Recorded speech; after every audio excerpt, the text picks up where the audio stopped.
76तम साधारणतंत्र दिवस मत आम ये नोडाल स्कूल पताका उत्तोलन करने सुजोग देखार निजक गर्वित एवं धन्य मन कर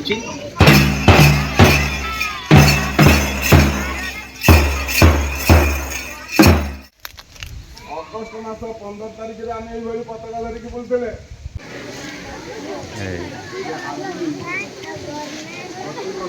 कहबार ना आम पुणी आम ग्राम परिक्रमा करवा आउ गोटे जगार अच्छी पताका उत्तोलन करार अच्छी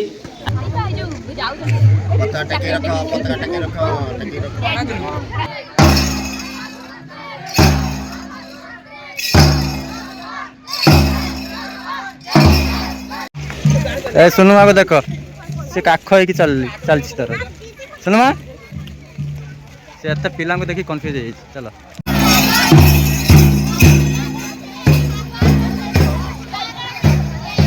नमस्कार जय जगन्नाथ केमती अच्छी आशा कर भल थे सब भल रुहतु आपण तो जानी आज भाई दिन को आज भाई दिन और आउ गोटे दिन आम भारत में पालन करा जाए दुई थर होची जातीय पताका उत्तोलन करा जाए आज हूँ से दिन जनवरी 26 तेणुक आज भिडियोटी हवाक जाऊँगी जनवरी 26 उपरे जोटा कि रिपब्लिक डे साधारणतंत्र दिवस मु आज आशा करुँची भिडियोटी भल हम बोली आउ आपण मैंने देखिए आ भिडियो को यथा मात्रा शेयर करेंगे आउ लाइक सब्सक्राइब करेंगे चलते भिडियोटी स्टार्ट करवा आज आम स्कूल रे पालन है आउ ता सहित आम गाँव में दुई जगह पालन होती पताका उत्तोलन जोटा कि आम प्रभात फेरी भी होता आ चलतु स्टार्ट करवा लेट करवानी स्टार्ट करवा आम स्कूल पिला माने केमिति उत्सव को पालन कले आउ केमिति प्रभात फेरी होता देखा चलतु भिडियोटी स्टार्ट करवा।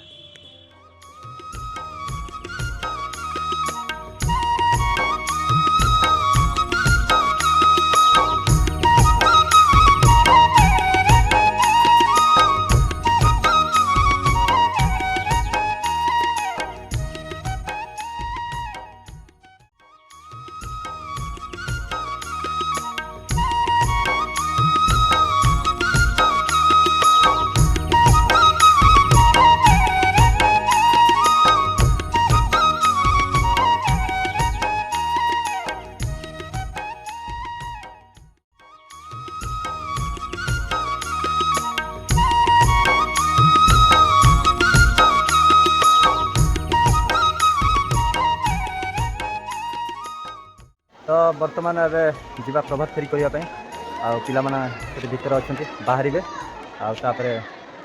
जीवा गाँ बुलाबुली करके आसवा ये पताका उत्तोलन हम उत्तोलन हो सारापर बाहर प्रभात फेरी गाँव में बुलाबुली करके आसवा चलते तो देखते सुनुमा आम बाहरी आसला सी भी बुलाबुली करते जीव प्रभात फेरी करते चलतु एंजॉय करूँ तो देखिपे सुनुमा आमर लाइन रे छिड़ा होगला आउ सहित जीव प्रभात फेरी करने जीवा एपटे हूँ आम स्कूल रे पताका उत्तोलन हम हो सारापर आरंभ हो शोभा यात्रा चलते।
ସମସ୍ତଙ୍କୁ ଏହି ଶୁଭ ଅବସରରେ ମୁଁ ମୋର ହାର୍ଦ୍ଦିକ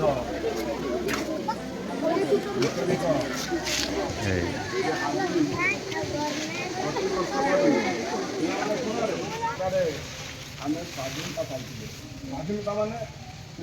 ବିଦେଶୀଙ୍କ କବଳରୁ ରକ୍ଷା ପାଇଁ। ତେଣୁ ଯେଉଁଦିନ ଆମେ ସ୍ୱାଧୀନତା ପାଇଥିଲେ ସେଇଟା ହେଲା 15 ତାରିଖ ଅଗଷ୍ଟ ମାସ। ଅଗଷ୍ଟ ମାସ 15 ତାରିଖରେ ଆମେ ଏଇଭଳି ପତାକା ଧରିକି ବୁଲୁଥିଲେ। ସେଇଟା ହେଲା ଆମର ସ୍ୱାଧୀନତା ଦିବସ। 1947 ମସିହା ଅଗଷ୍ଟ 15 ତାରିଖରେ ସ୍ୱାଧୀନତା ଦେଇଥିଲେ। ସେଇଟା ଆମେ ସ୍ୱାଧୀନତା ଦିବସ ଉପଲକ୍ଷେ ପାଳନ କରୁଥିଲେ। ଆଜି ହେଲା ଗଣତନ୍ତ୍ର ଦିବସ। ତାର ପାର୍ଥକ୍ୟ କ'ଣ? ସ୍ୱାଧୀନତା ଦିବସ ଆଉ ଗଣତନ୍ତ୍ର ଦିବସ। ସ୍ୱାଧୀନତା ତ ପାଇଗଲେ, ସ୍ୱାଧୀନ ହେଲେ ଆମେ ନିଜ ଇଚ୍ଛାରେ କଥାବାର୍ତ୍ତା କରିପାରିଲେ କି ନିଜ ଦେଶକୁ ଶାସନ କରିବା ପାଇଁ ଆଗେଇ ଆଇଲେ। କିନ୍ତୁ ପୁରା ସ୍ୱାଧୀନତା ପାଇନଥିଲେ। ପୁଣି ବର୍ଷ 2 ବର୍ଷ ପରେ ସେ ଆମକୁ ପୂର୍ଣ୍ଣ ସ୍ୱାଧୀନତା ଦେଇଥିଲେ, ଯେଉଁଟାକୁ ଆମେ କହୁଛନ୍ତି ଗଣତନ୍ତ୍ର ଦିବସ। 47 ପରେ 1950 ମସିହା ଜାନୁଆରୀ 26ରେ ଆମେ ପାଇଥିଲେ ପୂର୍ଣ୍ଣ ସ୍ୱାଧୀନତା। ସମ୍ଭବ ନୁହେଁ ଯେ ଏଇଭଳି ତମରି ଭଳିଆ ପ୍ରାଇମେରୀ ସ୍କୁଲର ପାଠ ପଢ଼ୁଥିଲେ, ଚାଟଶାଳୀର ପାଠ ପଢ଼ିକି ଆଜି ତାଙ୍କୁ ଆମେ ମନେ ପକାଉଛୁ। ତେଣୁ ସେଇଭଳି ତାଙ୍କରି ଉଦ୍ୟମରେ ଆମର ସମ୍ବିଧାନ ତିଆରି ହେଲା। ସମ୍ବିଧାନ ମାନେ ନିୟମାବଳୀ, କେମିତି ଆମ ଦେଶକୁ, ଆମ ରାଜ୍ୟକୁ, ଆମ ଲୋକମାନଙ୍କୁ ଶାସନ କରିବା, ସମସ୍ତେ ଏକ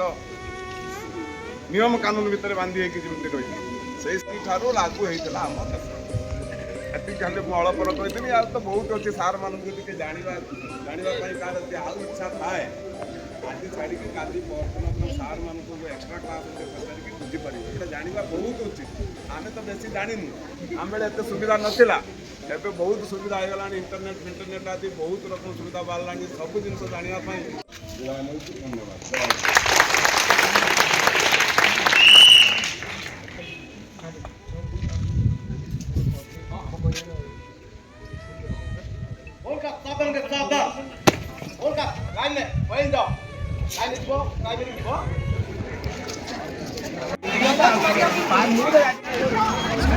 तो बर्तमान आमर प्राइमरी स्कूल रे पताका उत्तोलन हम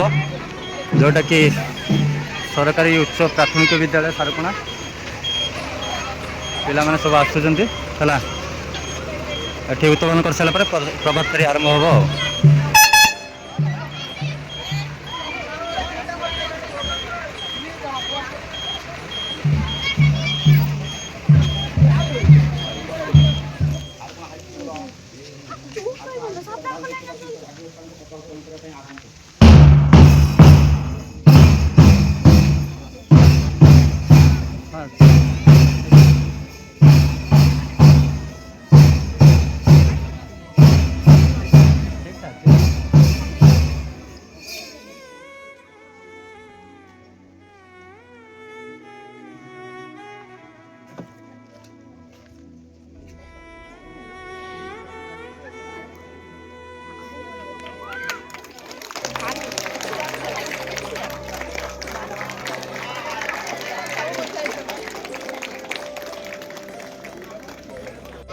निज काम माँ है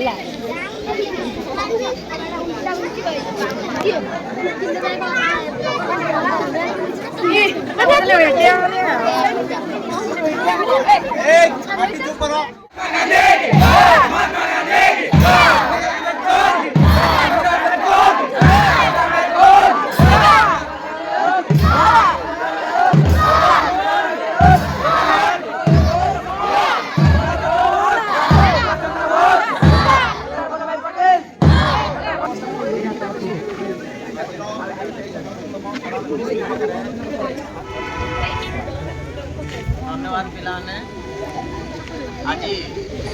76तम साधारणतंत्र दिवस रे मत आम नोडाल स्कूल पताका उत्तोलन करने सुजोग देखार निजक गर्वित एवं धन्य मन कर। आज यही साधारणतंत्र दिवस परिप्रेक्षी उपस्थित थिबा तीन अनुष्ठान शिक्षक शिक्षयित्री शिक्षा कर्मचारी प्रधान शिक्षक गौरांग सार आम हाईस्कूल पूर्वतन संपादक तथा वर्तमान सभ्य जगन सार उपस्थित ग्रामवासी समस्त को आज यही साधारणतंत्र दिवस रे शुभकामना जनाऊँगी आंतरिक अभिनंदन ज्ञापन कर सर्वोपरि आज जो अनुष्ठान रे आम साधारणतंत्र पालन करने जाऊँगी ये अनुष्ठान 3 अनुष्ठान उपस्थित थिबा कुनी कुनी पिला माने समाने आज ये साधारणतंत्र दिवस कहीं आम पालन करछंती ता बाबद रे टिके जानिया पई मु संक्षिप्त रे दुई पद कहूची ते ध्यान सहित शुण पिला माने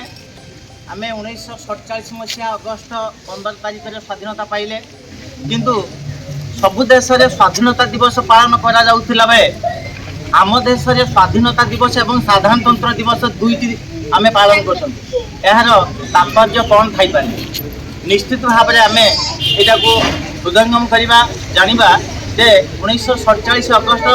15 तारिख स्वाधीनता पाइला किंतु आमे पूर्ण स्वाधीनता पाई नथिले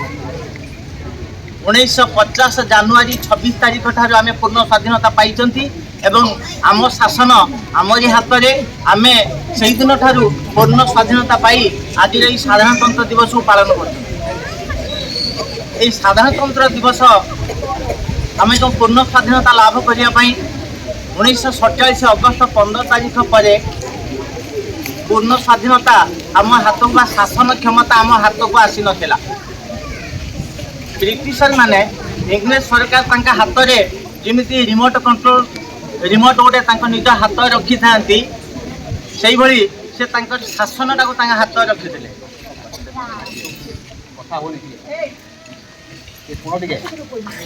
पिला से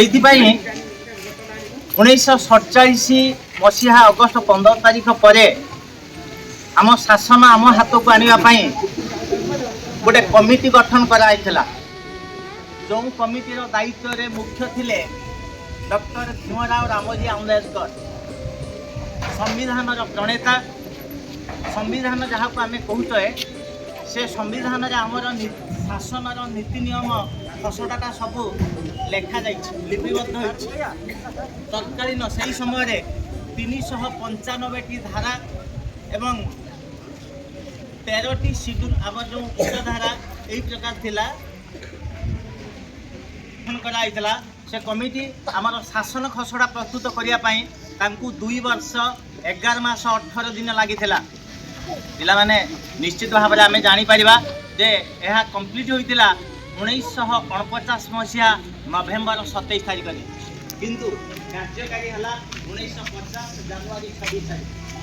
दीर्घ 2 वर्ष 11 मास 18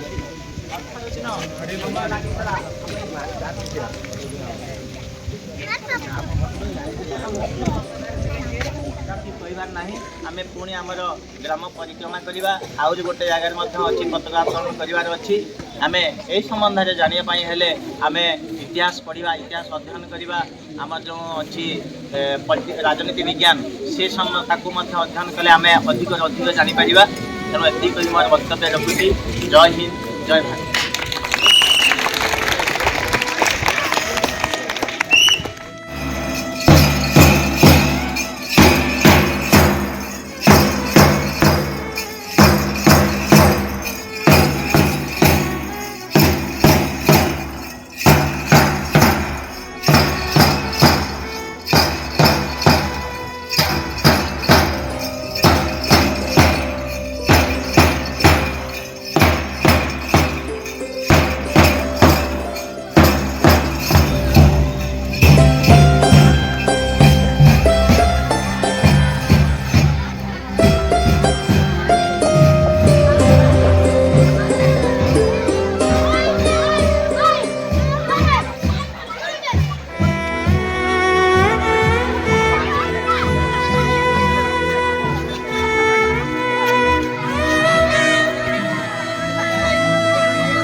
ଏ ସୁନମାକୁ ଦେଖ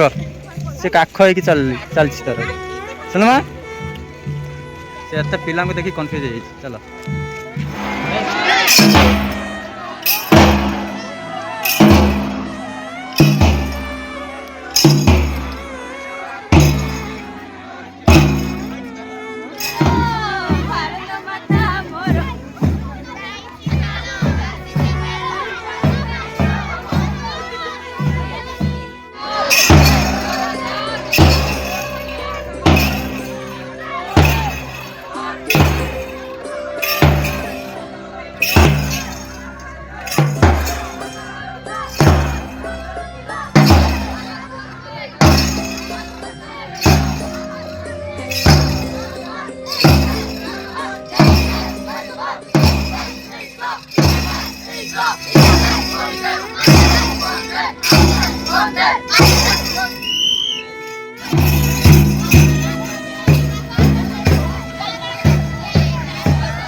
ए सुनमा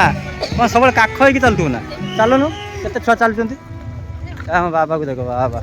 बाबा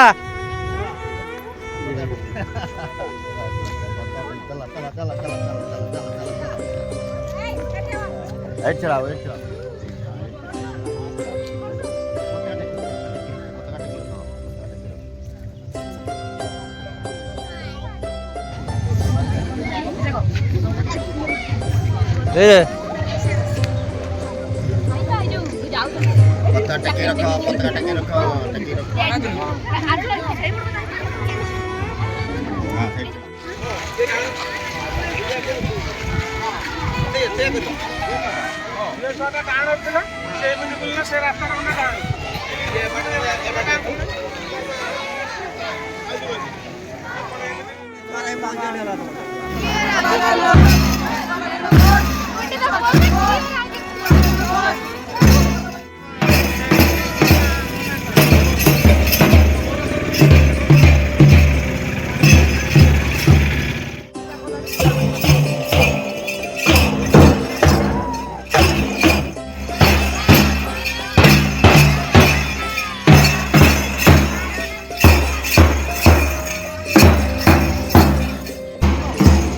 तो बर्तमान ये आम पताका उत्तोलन हम पाखापाखि आम 3टी स्थान रही है पताका उत्तोलन ये भी हो बर्तमान भी हम प्रत्येक वर्ष होता आज भी हम चलते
ତମେ ବୁନ୍ଦିଆ ପାଇଗଲ ହଁ ତମେ ବୁନ୍ଦିଆ ପାଇଗଲ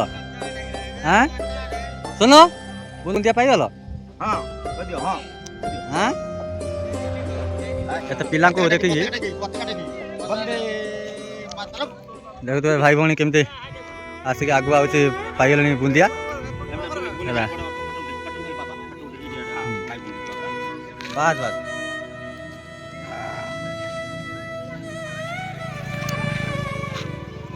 ତାପରେ ଏଠି ଆମର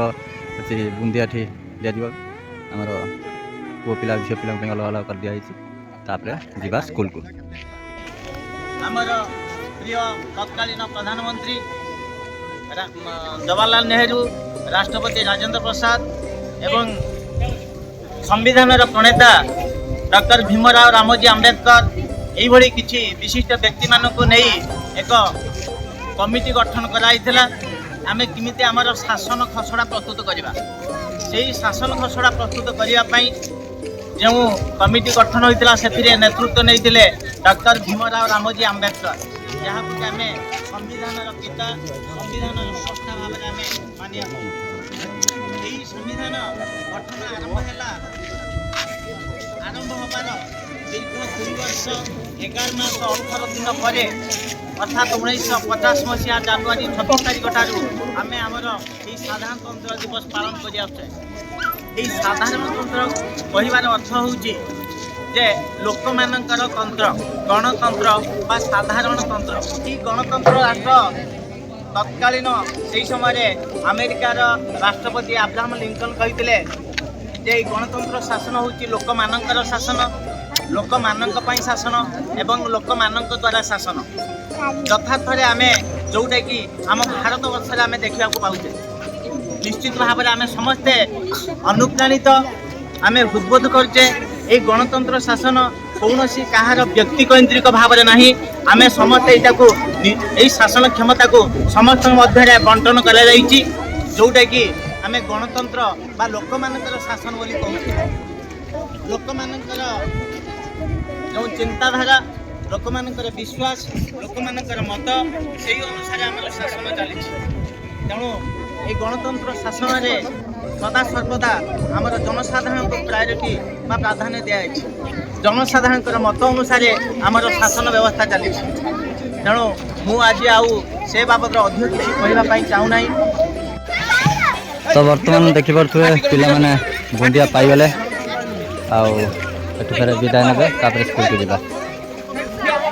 ଏଠି ବୁନ୍ଦିଆ ବଣ୍ଟନ ହେଉଛି ଦେଖିପାରୁଥିବେ